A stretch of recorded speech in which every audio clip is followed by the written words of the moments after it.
on Maui, we have this local initiative, and the local initiative is receiving criticism.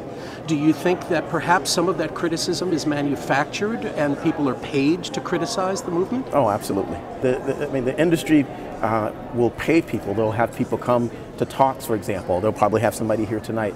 They'll pay people to publish op-ed pieces in local newspapers, and this is one of their tactics to try to really dishearten people and get people to back down, and to provide misinformation from those people who aren't adequately informed. We have, an opportunity to put an initiative on the ballot.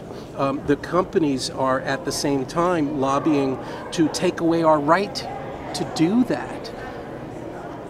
They want to legislate and preempt the community from being able to make rules about what happens here in the community.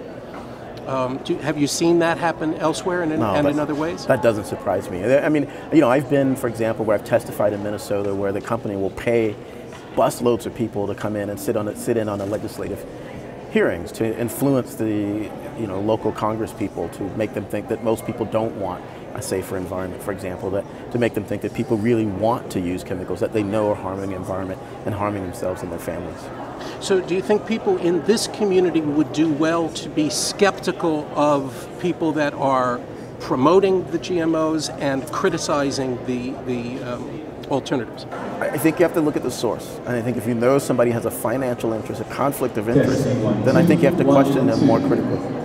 Some of what happens here on Maui and in Maui County is, experimentation. We're a petri dish because we've got 4 growing seasons, and they're doing unique work in growing seeds that they distribute around the world. Do you think that Hawaii and Maui County has some unique set of circumstances that makes it at greater risk than the rest of the country?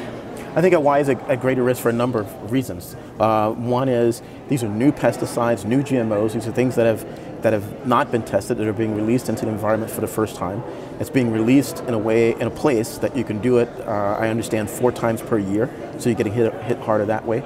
It's being released in an environment that's very fragile, that's very unique. A lot of endemic species, endemic ecosystems, limited fresh water, limited topsoil, and I think it's an absolute disaster. What I'm hearing about what's going on here in Hawaii and on all of the Hawaiian Islands.